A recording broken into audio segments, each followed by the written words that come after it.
It's early June and I just thought I'd give you a quick skip around the garden just to show you how the cottage garden's going. So I'm just going to very quickly flip the camera around and show you what's happening.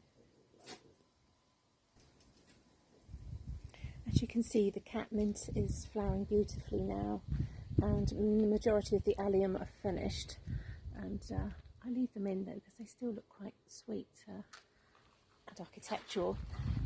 And the geraniums are creeping around looking beautiful, and the scabious, there's a pink scabious right in the middle there, and that's starting to flower, and that one's been there a couple of years now. But there are some more alliums to come out. These are the later ones. I've got a feeling they might be white. And just over the top you can see the clematis is starting to flower, but something has lunched on one of the leaves. The Canterbury bells, the large ones, are looking absolutely stunning. I planted these last year, and they were very small plants last year, so I planted them at the front, not realising that they were going to get so tall. So last year they were very, very small. I don't even think they flowered, and then suddenly this year they've shot up and they're really quite huge.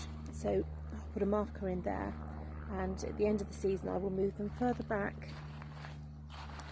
And there's another one there. These are a little bit smaller because unfortunately I snapped some of them off. The catmint that I put under the tree is flowering. It's not as big as it was when it was in the sunshine at the front of the garden last year, but I'm really pleased it's survived and it's filling the gap. As I've always said, under the tree can be a little bit more difficult to get things to grow. And I've got a beautiful rose, which is a David Austin rose, and that's about to burst open.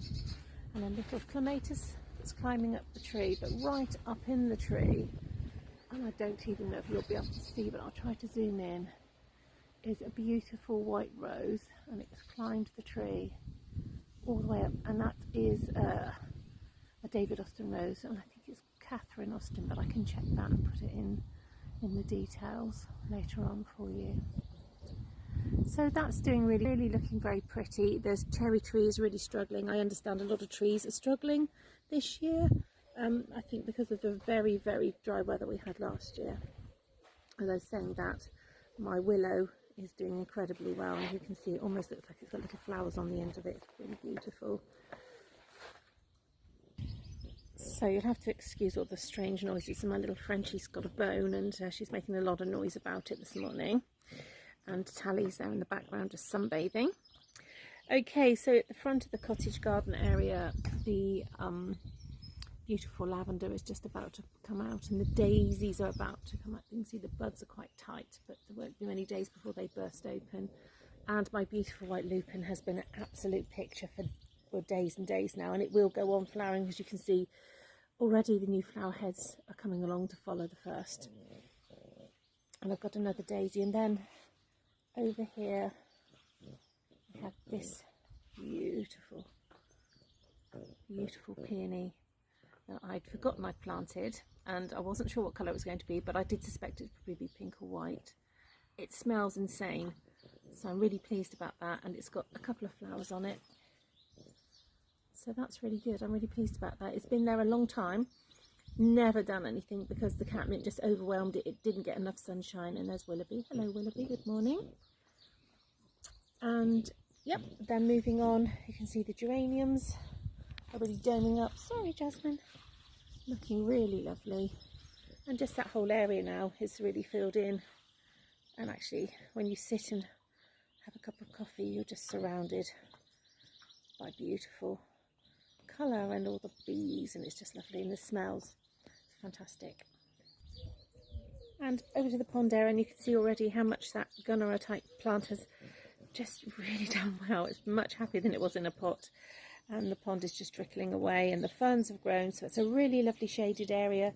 And have seen a couple of frogs in there, which is fantastic because I like them to come into the garden and eat my slugs. And then to the dark area, which is looking really lovely because my beautiful rose, which is Gertrude Jekyll, again it's a David Austin rose, it's absolutely stunning. The smell is crazy. I really need to pick some of the rose petals and do something with them because they're really really smell nice. Such a gorgeous colour. So anybody's got any ideas what to do with my rose petals, I'd be really grateful. And then the wisteria, which flowered this time for the first time since we've had it, is looking great. And the new wisteria and the covered area we built last year, the curtains are up and we're ready to enjoy the summer. Now just going across to the rose over the kitchen window, which is absolutely fantastic. And as I said, this is the first time it has actually met in the middle. We wanted it to go around the window, and yeah, it's done that. And I need to tie it back a little bit.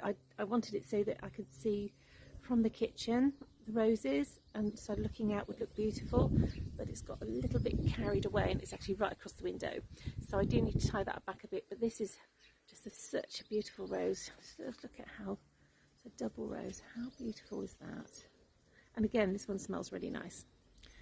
Okay, so that's kind of where we are with the cottage garden. Everything is doing really well. The pets are enjoying it, enjoying the sun. I hope you're all enjoying the sun. And I will keep you updated, because the garden, obviously being a cottage garden, just changes week by week.